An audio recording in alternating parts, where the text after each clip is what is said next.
সুপ্রভাত, good morning and welcome from Digha.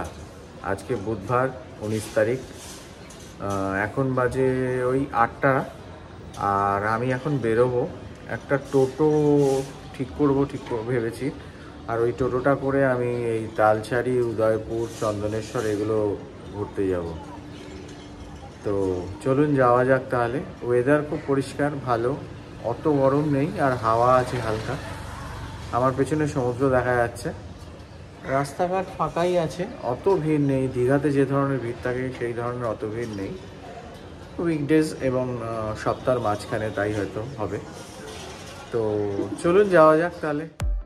সকালে সমুদ্রের চেহারাটা একবার দেখিয়ে দিই, আর চারিপাশটাও একদম ফাঁকা। অ্যাকচুয়ালি উইকডেজ চলছে, উইকেন্ড তো আর নয়, তাই একদমই ফাঁকা আজকে।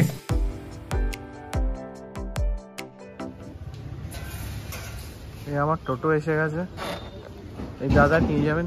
দাদা আমরা কোথায় কোথায় যাবো? তালসারি, উদয়পুর, চন্দনেশ্বর মন্দির, রাধা গোবিন্দ মন্দির, উড়িষ্যা বর্ডার অপরতেই যাবে, কাজু উদ্যান রাস্তায়। ঠিক আছে, চললাম টোটোয় করে। এটা হচ্ছে কাজু বাগান, এর ভেতরে অনেক কাজু গাছ আছে। এইটা হচ্ছে মেন গেট। এবার ব্যাপারটা হচ্ছে এখানে দেখুন লেখা রয়েছে কাজু গাছে ফুল ও ফল আসায় বাগানের গেট বন্ধ আছে। অ্যাকচুয়ালি এই জন্য ভেতরে ঢোকা যাচ্ছে না, ওই জন্য অত ভালো করে দেখানো গেল না। বাট আমি আপনাদের এই গ্রিলের মধ্যে দিয়ে একটু দেখানোর চেষ্টা করছি। দেখুন গাছে ফল এসেছে, যার জন্য গেটটা বন্ধ করে দিয়েছে। এইটা ভেতরে পুরোটাই হচ্ছে কাজু বাগান, অনেক কাজু গাছ যেখানে কাজু হয়। ভেতরে যাওয়া গেল না, বাট বাইরে থেকে আমি দেখানোর চেষ্টা করলাম। এইটা হচ্ছে বেঙ্গল উড়িষ্যার বর্ডার। আমি বেঙ্গল থেকে উড়িষ্যায় ঢুকলাম।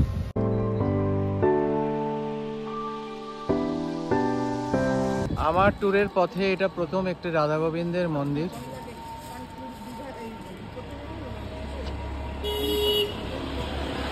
যাই একটু দেখে আসি।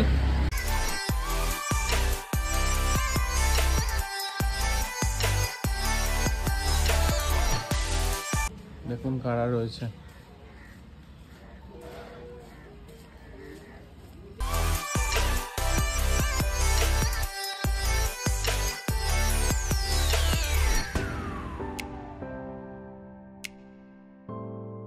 আমার ঠিক পিছনে রয়েছে না রাধা গোবিন্দের মন্দির, এটা আমার রাস্তায় পড়লো, বাট আমি পুরো ভিডিওগ্রাফি করতে পারলাম না, তার কারণ ওদের প্রহিবিটেড আছে ফটোগ্রাফি অ্যান্ড ভিডিওগ্রাফি করা। বাট আমি এই বাইরে থেকে একটু দেখানোর চেষ্টা করলাম আপনাদের। ঠিক আছে, চন্দনেশ্বর মন্দির। আর আমার যে অটো চালক ভাই, ও বললো জুতোটা গাড়িতে রেখে যেতে, আমি গাড়িতে রেখেই গেলাম। আচ্ছা আপনাদের বলে দিই, চন্দনেশ্বর মন্দির আসতে ওই টাইম নিল আপনার খুব বেশি হলে 15 মিনিট। আর এটা কিন্তু উড়িষ্যার বালাসোর ডিস্ট্রিক্টে। তাহলে যাওয়া যাক। যদি পুজো দিতে চান, এখানে কিন্তু প্রচুর দোকান আছে পুজো দেওয়ার, আমি দেখতে পাচ্ছি।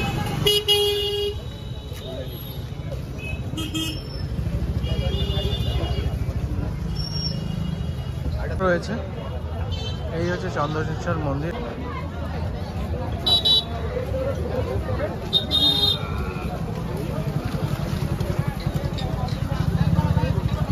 এইটা একটা গেট, এই গেট দিয়ে আমি ঢুকছি।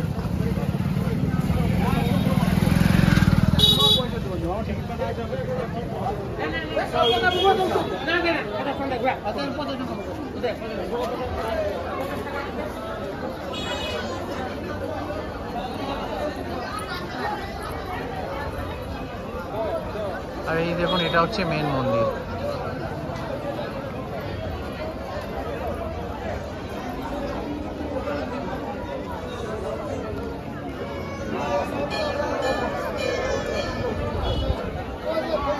এইটা আর একটা গেট।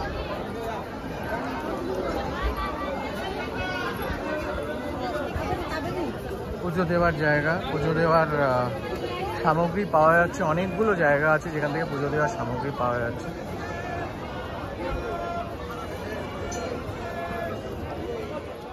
ডান সাইডে একটা স্নান করার জায়গা আছে।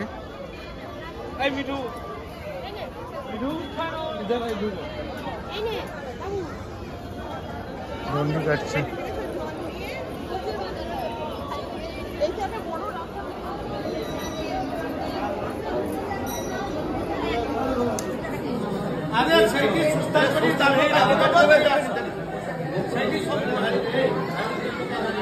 পুজো কখন থেকে হয় একটু বলুন। কি বলুন? আরে 4টা পুজোটা কতটা শুরু হয়? 4টে, ভোর 4টে থেকে? ভোর 4টে থেকে সন্ধ্যা 7টা অবধি। আর মাঝখানে ব্রেক আছে? মাঝখানে মানে দুপুর টাইমে বাবার কাছে অন্নভোগ লাগে, হ্যাঁ হ্যাঁ সুজি ভোগ লাগে। আচ্ছা। হ্যালো, হ্যাঁ, ওটা 1 ঘন্টা বন্ধ থাকে। মানে ভোর 4টে থেকে দুপুর 1টা পর্যন্ত? হ্যাঁ, দুপুর 1টা 15 থেকে 1টা 15 থেকে 15 থেকে বন্ধ থাকবে 1 ঘন্টা। তারপরে আবার 2টা 15 থেকে শুরু হবে? 2টা 15 থেকে শুরু হবে, 7টা আরতি হবে, আরতির পরে বন্ধ থাকবে। ধন্যবাদ দাদা। এখানে পাশে রয়েছে একটা রাধা গোবিন্দের মন্দির, মেন মন্দিরের ঠিক পাশেই রয়েছে এখানে একটি জগন্নাথ দেবের মন্দির।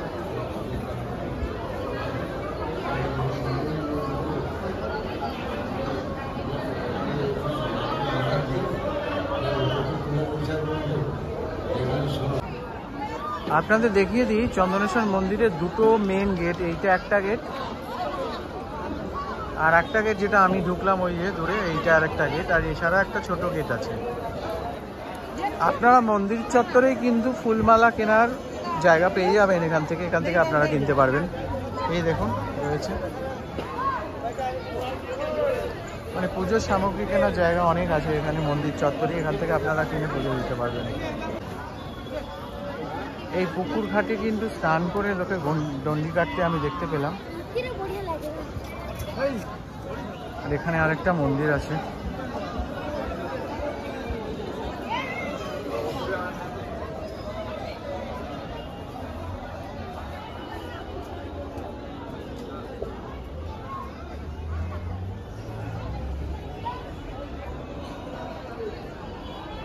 ঠাকুরমশাই এটা কিসের মন্দির ঠাকুরমশাই? দুর্গা মা? আচ্ছা, দুর্গা মায়ের মন্দির এটা।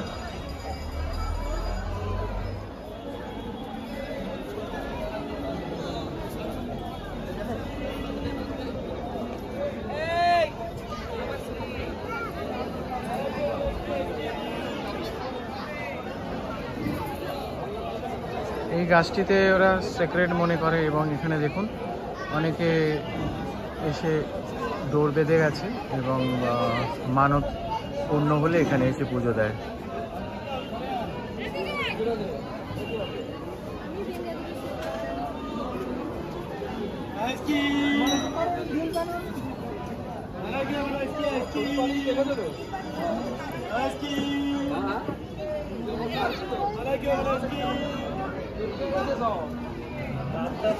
এবং এখানেও একই, এখানেও এসে দৌড় বেঁধে যায়।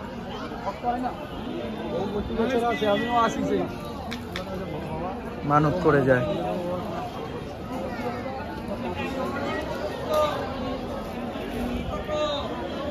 চন্দনেশ্বর মন্দির দর্শন হয়ে গেল, আমি ভেতরেও গেছিলাম, আপনারা দেখলেন। এবার এখান থেকে নেক্সট ডেস্টিনেশনে যাব। খুব ভালো লাগলো, ঠাকুরকে প্রণাম করে আরোই ভালো লাগলো। বাদিকে কিন্তু সব হচ্ছে কাজু বাগান, সব কাজু গাছ, কাজু এখন ফুল ধরেছে, এরপর হবে কাজু আর কি।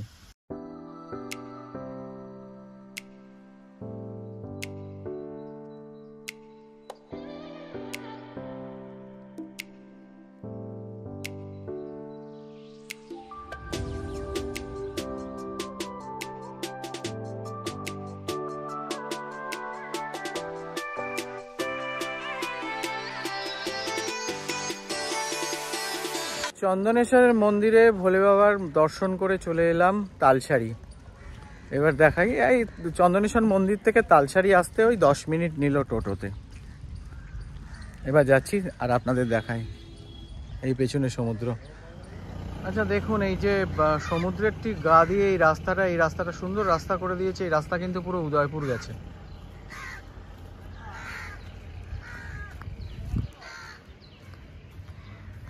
আর এই হচ্ছে তালসারি সমুদ্র, সি বিচ সামনে, আমি যাচ্ছি ওখানে।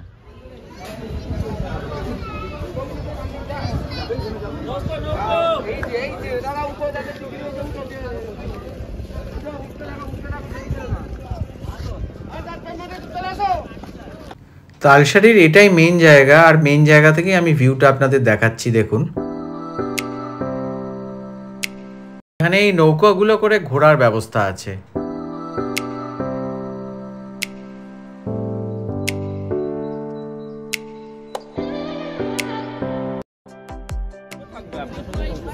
কত করে ও? 100 করে, পার হেড 100 করে। পার হেড 100 টাকা করে। কতক্ষণ ঘোরাবে? আধা ঘন্টা।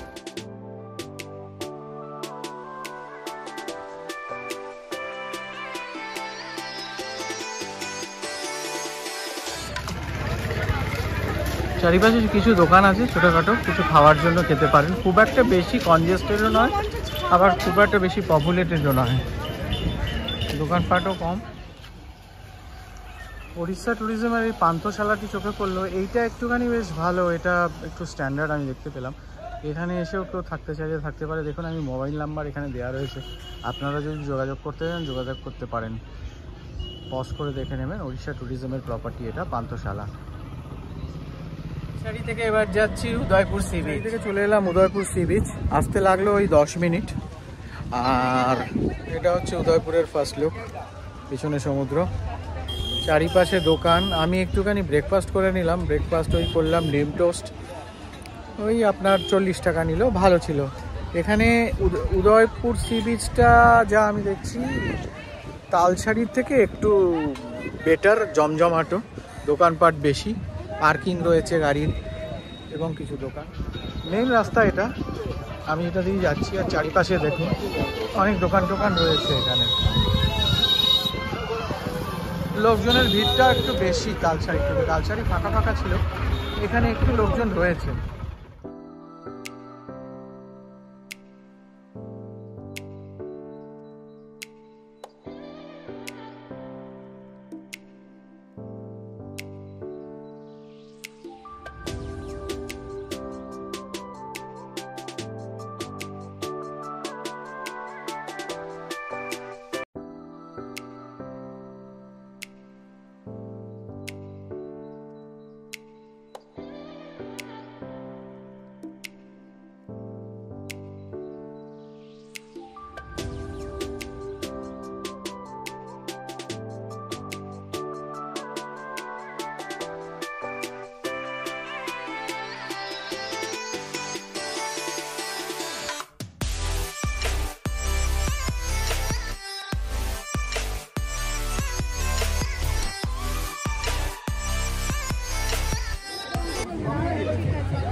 মাছ ধরে এনেছে।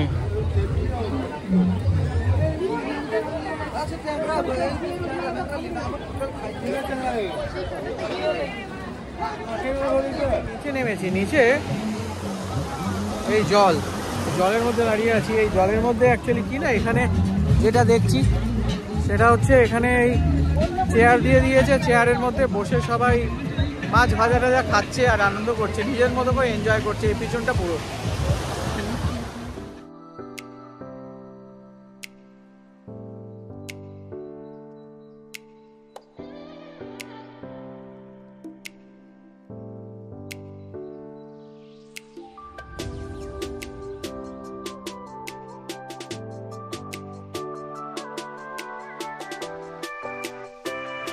দেখা হয়ে গেল উদয়পুর সি বিচ।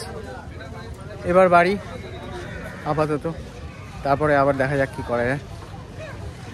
ভালোই লাগলো। আমি যদি কম্পেয়ার করি, তালসারি অনেক ফাঁকা এবং উদয়পুর সি বিচে বেশ মোটামুটি লোক আছে। আর দ্বিতীয় কথা হচ্ছে তালসারিটা একদমই আনডেভেলপড, কিছু নেই ওখানে বেসিক্যালি সেই হিসাবে, ওই বোটিংটা ছাড়া আর কিছুই নেই। বাট এখানে খাওয়া দাওয়ার ভালো ব্যবস্থা আছে, মাছ ভাজা টাছ ভাজা আছে, প্লাস অ্যামিউজমেন্টের অনেক কিছু আছে এখানে। আমার মনে হয় বিকালের দিকে হয়তো আরও বেশি কিছু হতে পারে। তো এবার ফেরার পালা, আস্তে আস্তে ফিরে যাব। দেখি আমার টোটো কোথায় আছে। এবার হোটেলে ফেরার পথে আমার টোটো চালককে আমি রিকোয়েস্ট করি যে আমাকে একটু মোহনাটা দেখিয়ে দেওয়ার জন্য। তো শেষ পর্যন্ত ও রাজি হয় এবং আমাকে মোহনার দিকে নিয়ে চলে। এই এই দেখুন, আমি এখন জগন্নাথ দেবের মন্দির ক্রস করছি আর মোহনার দিকে যাচ্ছি, যেটা ওল্ড দীঘা পেরিয়ে সি হপ পেরিয়ে আমাকে যেতে হবে। আর আপনারা দর্শন করুন নবনির্মিত জগন্নাথ দেবের মন্দির।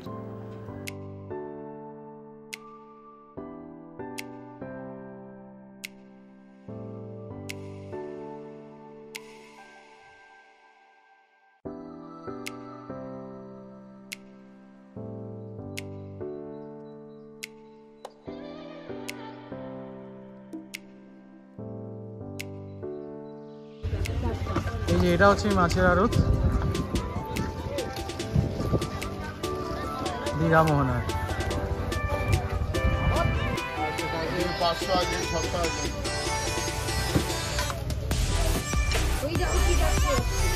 এই ইলিশগুলো কত করে? এইটা 1200 টাকা, এটা 1500 টাকা। আচ্ছা, এগুলো 1500।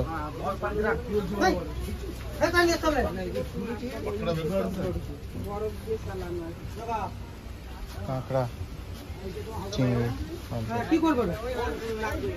দেখেছি দীঘা মোহনায়। আর এটা হচ্ছে ফার্স্ট লুক, দেখুন।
আচ্ছা, আমি না এই দাদার টোটোতে ঘুরলাম, খুব ভালো ঘোরালেন এবং যথেষ্ট ভালোভাবে সব কিছু গাইড করে দেখিয়ে দিয়েছেন। দাদা, আপনার নামটা বলুন একবার। হরগোবিন্দ পাত্র। দাদার নাম হরগোবিন্দ পাত্র, আর ওনার ফোন নাম্বারটা আমি দিয়ে দেবো আমার ডেসক্রিপশন বক্সে। আপনারা যদি এসে এখানে সাইট সিইং করতে চান, দাদার সাথে যোগাযোগ করতে পারেন। আমি এইমাত্র হোটেলে ফিরে এলাম। আমি বেরিয়েছিলাম 8:30টার সময়, আর ফিরলাম অলমোস্ট এখন 12:30 বাজে। তার মানে আমি 4 ঘন্টা মতো ঘুরলাম। সকালবেলা তাড়াতাড়ি বেরিয়েছিলাম, তাই কষ্ট অত হয়নি। ওয়েদার ভালোই আছে, হাওয়া আছে, অত গরম নেই। আর সি সাইডে যেরকম ওয়েদার হয় সেরকম। আমি গেছিলাম হচ্ছে, প্রথমে ও আমাকে মন্দিরগুলো দেখালো এবং ইনক্লুডিং চন্দনেশ্বর মন্দির। তারপরে যাওয়ার পথে কাজুর ওই বাগানটাও দেখিয়েছিল। এছাড়া উদয়পুর সি বিচ, তালসারি দেখেছি। এবং তারপর আমি ওকে বলেছিলাম যে দীঘা মোহনার দিকে নিয়ে যেতে, তো ও আমাকে নিয়ে গেছিলো মোহনাটাও দেখলাম, ওখানটাও খুব এনজয় করলাম। এবং অবশ্যই মোহনাতে যে ফিশ মার্কেট আছে সেটাও ঘুরে দেখলাম। প্রথমে উইদাউট মোহনা ও আমাকে বলেছিল যে 560 টাকা লাগবে, এর মধ্যে 500 টাকায় ও সব কটা জায়গা ঘোরাবে এবং 60 টাকা পার্কিং। তারপর আমি ওকে রিকোয়েস্ট করলাম যে একটু বাড়িয়ে দেবো, তুমি এগুলো ঘুরিয়ে দেখিয়ে দাও। তো ও শেষ পর্যন্ত ও সব কটা জায়গায় ভালোভাবে ঘুরিয়ে দেখিয়ে দিয়েছে, পর্যাপ্ত টাইম, কোনো তাড়াহুড়ো করেনি।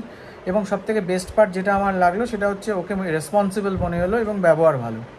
আপনারা যদি এখানে আসেন, আমি ডেসক্রিপশানে ওর নাম এবং নাম্বার দিয়ে দেবো, যোগাযোগ করতে পারেন এই সব জায়গাগুলি ঘোরার জন্য।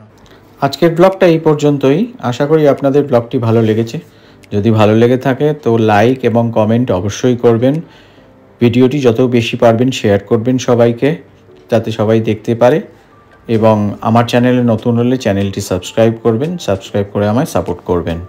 আজ তাহলে এই পর্যন্ত আসি। সবাই সুস্থ থাকবেন, ভালো থাকবেন।